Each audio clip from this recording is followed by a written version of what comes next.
Aloha, it's Dave Lawrence. How are you? Big mahalo for tuning in. Today we're speaking with another legendary musician on their way to play here Thursday, October 13th at Hawaiian Brian's in Honolulu, October 14th at the MAC, and October 15th at the Honoka'a People's Theater.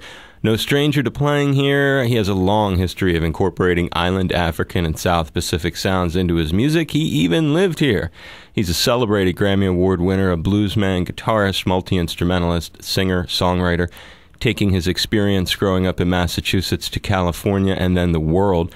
It's a pleasure to finally get to speak with him myself and welcome the great Taj Mahal. Aloha and mahalo, my brother. It's an honor. Thank you. Hey, aloha, and how's it, everybody? How's it right back, bro? It's good here. It's good. Going good. Very good, and thanks for the time. How long do you personally, aside from living on Kauai, when did you first make it to Hawaii? In the late 60s, I started going over there with the first band that I got popular with on records with Jesse Davis and Gary Gilmore and Chuck Blackwell. And that bunch, we came over and played some, different kind of rock festivals and whatnot that were happening over there at that time. What's your earliest memory of being in Hawaii that comes to mind?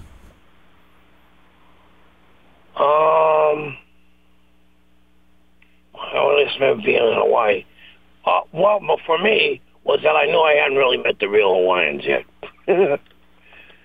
Describe. That there was,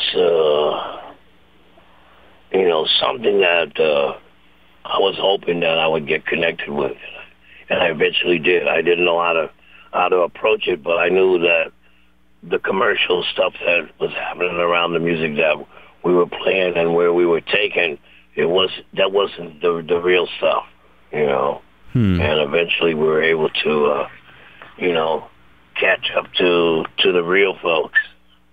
What made you want to move here? Oh, great place to raise your kids. It was, Kauai was an agricultural, basically it's an agrarian culture, so and there wasn't an awful lot of, city stuff going on. I mean, you had some different things, you could get some bog or some cane smoke, but that was pretty much the extent of how crazy everything could get. A lot of green. You come off the road from being, banging around in cities all over the place, and there would just be so much lushness and, mana from the islands and from the Aina, brother. Yeah, I know. I'm getting there. I'm getting there. No like talking to me, you bugger.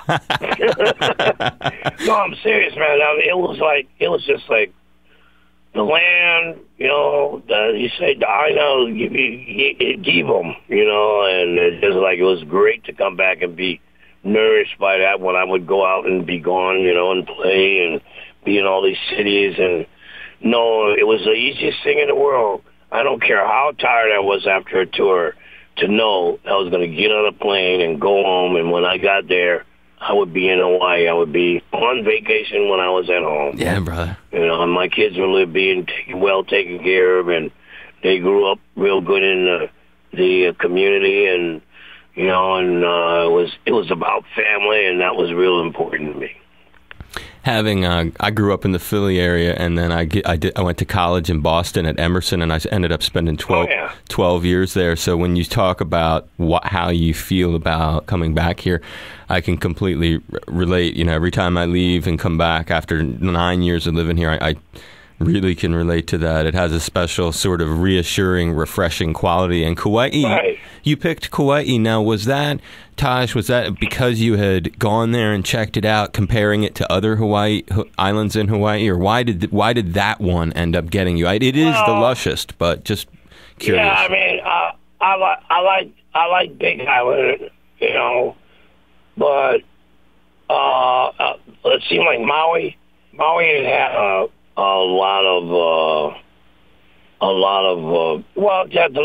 quite a bit of development, and although you want to see Hawaii get 4-wheel drive, and get dogs that can can hunt pig, you know, and you solve the problem. Get a couple of mules and you're done. You know, you're a mile or 2 miles off any main road. You know, whatever.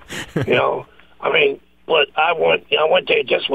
That was the least developed, and you know, my partner at the time, my wife, you know, she was really keen on it. She'd done some research, and that sounded like the place for her. So we went there. It turned out that one of my old friends that I went to school, I'm a UMass graduate, so yeah, I see that. You know about me, you know. So Buffy St. Marie was there, and I didn't even know that's where she lived. I remember her going off somewhere in the earlier '60s.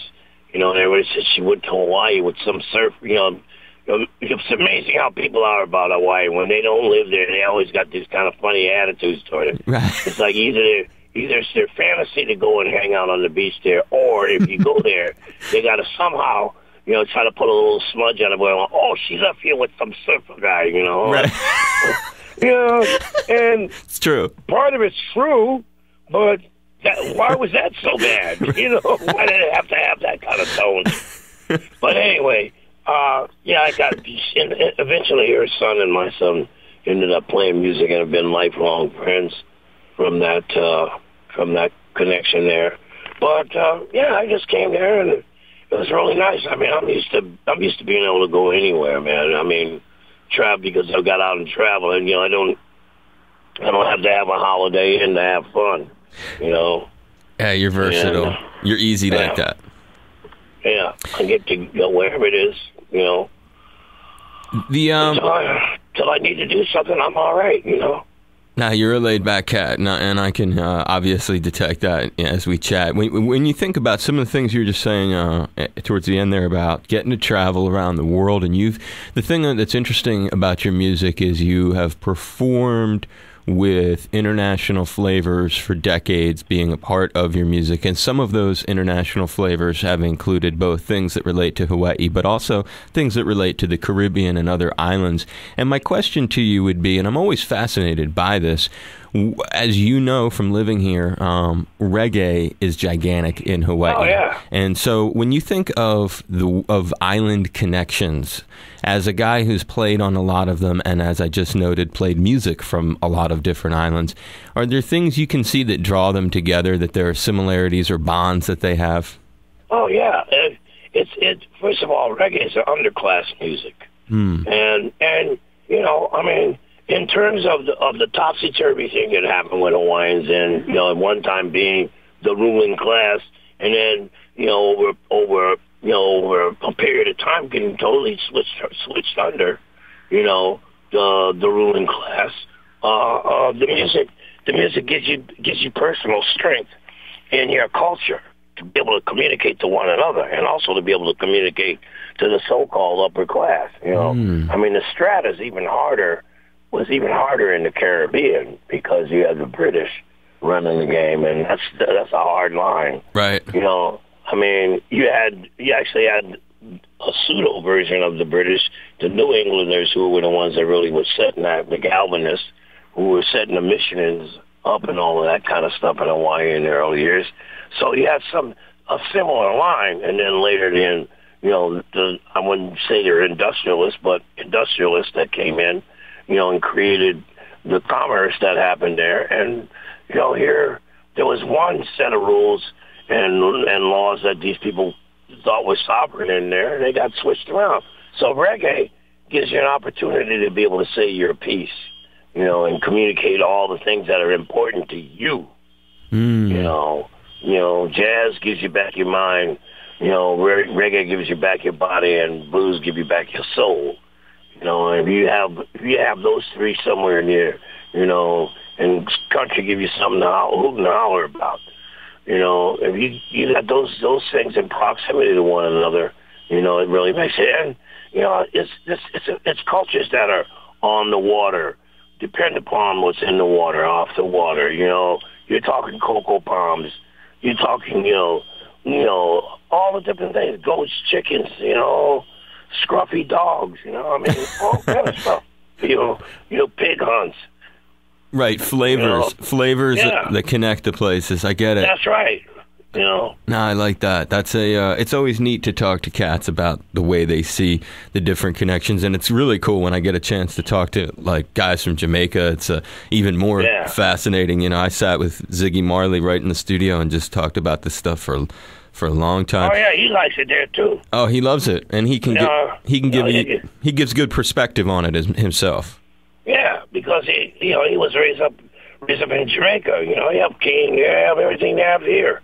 You know, just about everything. I mean, there might be a couple of things they don't have, but it ain't that you couldn't get them there. You know, right? You could have somebody send some over for you.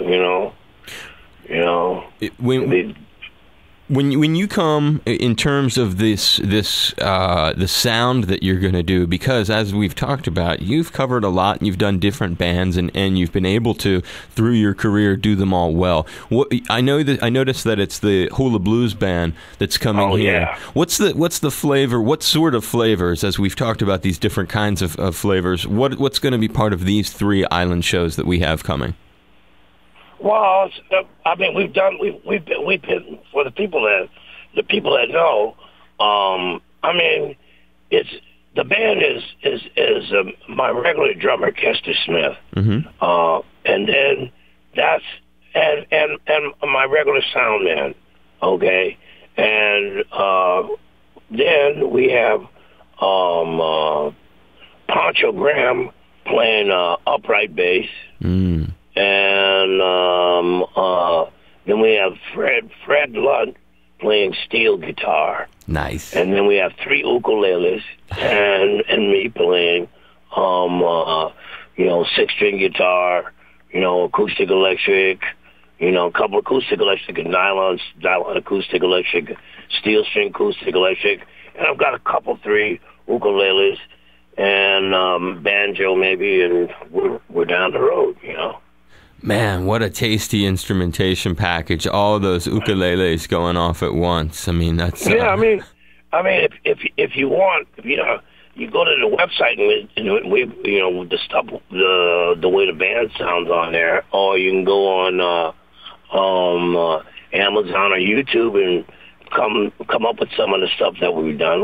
I've been enjoying it. Now it's very cool. I just wanted to hear you sort of describe it for the on-air folks, how it would be. Well, the description of it is it's like all these musics are in Hawaiian music. I mean, it's clear that it's like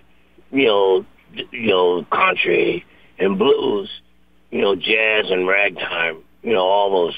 These are the cousins that, allow us to be able to play together, Nice description. Yeah. I mean, if you go back to original Hawaiian music, you're talking nose flute, shakers, gourds, rattles, split bamboo sticks, stones, dance, chant, and there's no stringed instruments until the Portuguese come, and then the Mexicans come, and then the stringed instruments starts, and they had their own development, and they developed all kind of stuff the way they did. I mean, that's one of the, to me, it's totally unique sound. All you got to do is hear one note, and you're not. You can tell the difference between when you're listening to country and when it's Hawaiian. That's right. Immediately. Yeah, that's cool how I just realized there's really a connection between the earlier musics from Hawaii and the Caribbean by way you just described. With it started with the gourds, the shakers. There's like in the earliest years, I bet there were a lot of similarities like that on the percussive end. Well, yeah, I think what you're looking at is that earlier Africans came from Africa with stringed instruments already. You understand me? That's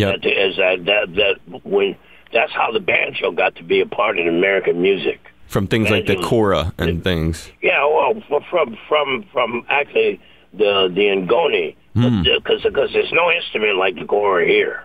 Right. Except the closest thing to it would be a harp guitar. Okay. Okay, which has probably anywhere from 6 to 9 sympathetic strings around it, and also 6 strings. That's the closest thing that can come to a kora. Okay, I don't know how they came with that idea, but there you go. But banjo is a direct cop and a development from the ngoni, which is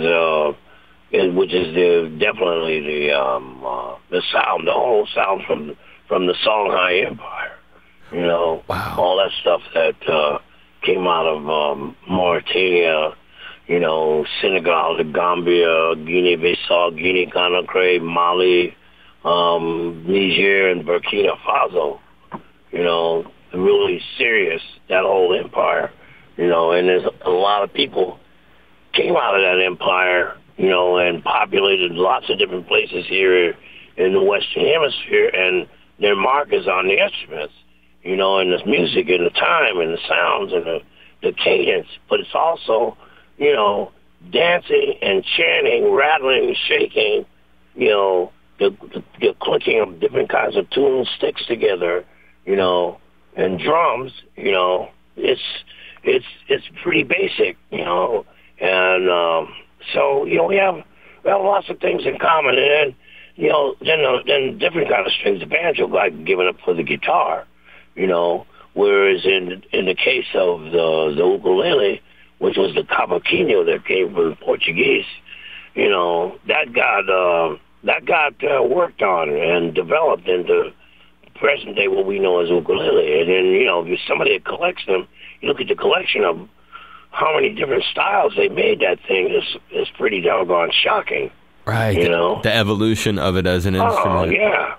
I mean, Martin just put out a brand new ukulele, right? I was looking at it in the guitar magazine the other day. $1,596 with the case. Wow. All Koa. Oh, nice. Wow, on Koa. Hello. Mm. You know, it's like, yeah. I mean, it took them a while to get back in the game because they made lots of them. You know, those were highly prized ukuleles, the old Martin ones. You know. Damn. That does sound sweet, man. So, yeah. Is there any chance of people like Jake Shimabukuro or somebody like that jumping up on stage at any of your shows? I don't know if Jake is there. I mean, he certainly is welcome. I mean, we always have it open. If somebody shows up and everybody feels that we can do something, we'll do it. You know. I mean, I'm chef the group, and usually, you know, if somebody can play, they'll get up and do something with us, you know. You on that note of sort of interacting with people and the wide variety of folks that you can interact with, you recently did a very special gig. It was in New York City. It featured a couple of giants coming together in a sort of pioneering way. It was Wynton Marsalis, Eric Clapton. You were part of it. Share some details about the event. Well, basically, thank you for bringing that up. It was the, first of all, a 3-day event at the F.P. Rose Auditorium, which holds 1,200 seats. And we were filled to capacity all 3 nights.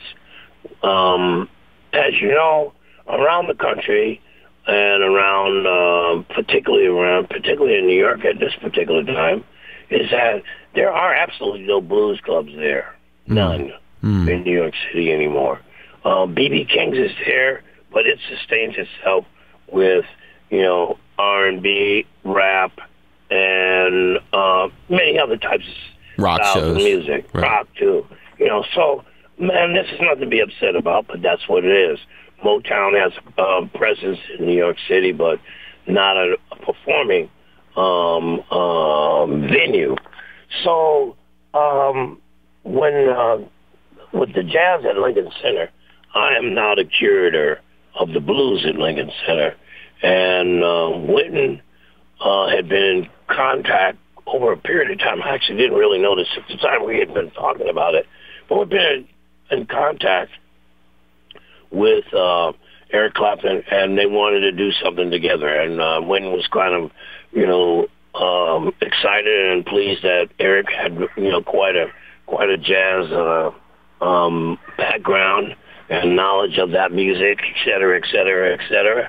And he wanted to get together and do something, and they said they wanted to have me involved in it, and I was going to work with my band, and we figured out that wouldn't be the thing, and would I be, willing to play solo. So I did 4 solo pieces, and then the band came out and they played, and then later on in the show, I did 2 pieces with the band.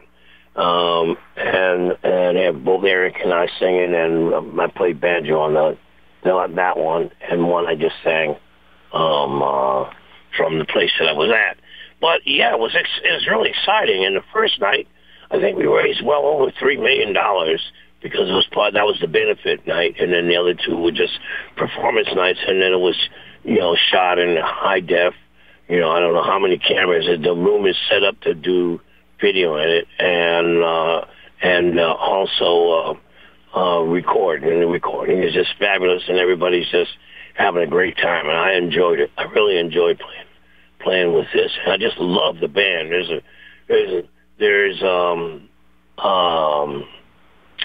I think everybody's going to really surprised. There's some surprises. I won't give them away, but there's a tune that's really gets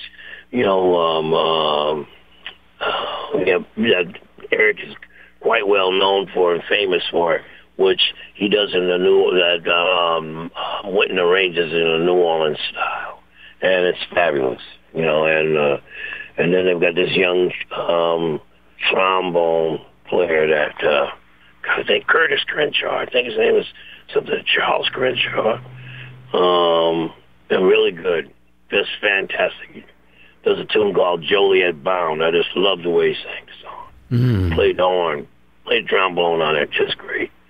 And just a fabulous band of musicians. Everybody, it was great. Night after night, it was a thrill to be there. You've had such an incredible career, so many opportunities like that, and I can hear the gratitude in your voice and appreciation that you've been able to be part of all these special things. It's remarkable, and it's probably why you keep getting invited to be there. Also, not to mention the fact that you have this musical sort of expertise and musicianship, which allows a lot of potential when you bring somebody like you into the fold. As a final sort of note with you, Taj, I'm really hoping that when you come to the islands, I've been a fan for a long time. If there's any way we can carve out a little 10-minute window the day of your show for just a brief in-person follow-up interview in Honolulu, I would so appreciate it. We're the NPR station. We're listener-funded and supported. It would just mean a lot to me if there's any way we could just powwow for just a couple minutes on mic. Yeah, well, check that with me. I'll have this. Well, I'll tell you what. You will really help me out if you do something for me. One is make sure that people know that they can look me up at tajblues.com. And number 2, there's an incredible blog out there called Birds with Broken Wings. It's a blog spot. And if you read the mission statement, Birds with Broken Wings, and read the mission statement and go to the sidebar and go to July number 5. It's I think there are 5 entries in July, and there's one called Show Enough Makes Me Feel All Right, and go to that. SHO Axontagu NUFF Makes Me Feel All Right, and go to that particular blog spot and click onto that. And that will give you an incredible twofold history of the music and what I've been doing. And this guy's really just done perhaps the best job that anybody's ever done putting together what it has been that I've been doing in my life. And I've been trying to get the people who have been wanting to interview me to go there first, and then they'll really have just a real clear idea, because a lot of times it's like you're trying to put it together and you haven't seen the artist, or you saw the artist in there, like the last guy was talking to, he was talking to me in the middle of it. I said, when's the last time you see it? So he says, I think I saw you in the 80s. I said, wow. 80s. This is 2011. And the guy talking about the last time he saw me was in the 80s. Last time I saw you was with Jack Johnson's. Oh yeah, well you're there. For that's two nights. Recent time. No, I know you're there. I know you're there. This guy was like coming from way out there. He was like, it might as well have been like, Rolling Stone 1967. I mean, he had no idea what's going on. So, I see you've been to New Jersey. It's like, and so I said, well, so at least he did admit that he hadn't, I said, oh, okay, well, I wish you told me that in the beginning. I said, we could have had a different kind of interview. Right. Because ultimately he was waiting for the nuggets and the diamonds to come out of me without telling me that he needed them. Right. Anyway, but yeah, this Blogspot is really fabulous, man. Plus, there's a lot of other people that are there. Tom Waits, Al Cooper, Ben Sidran, and a number of really wonderful lady musicians. I mean, it's just fabulous. So I go there. I'll read that post.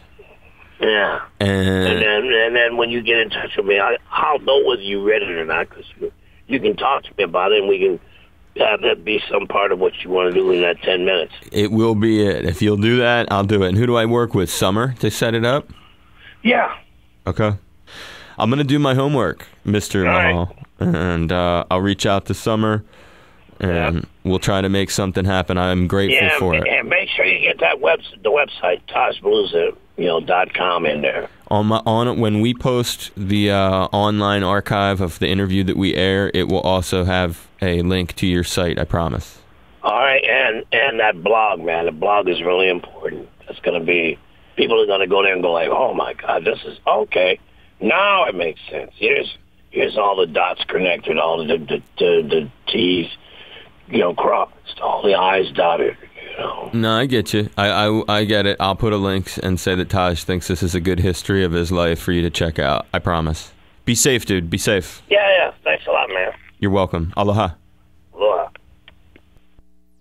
Hi, this is Taj Mahal, and you're right where you want to be. You're tuned into my friend Dave Lawrence. Music that melts in your mind. Hi, this is Taj Mahal, and you're right where you want to be. You're tuned into my friend Dave Lawrence. Hey, Brother Dave, have a happy 420.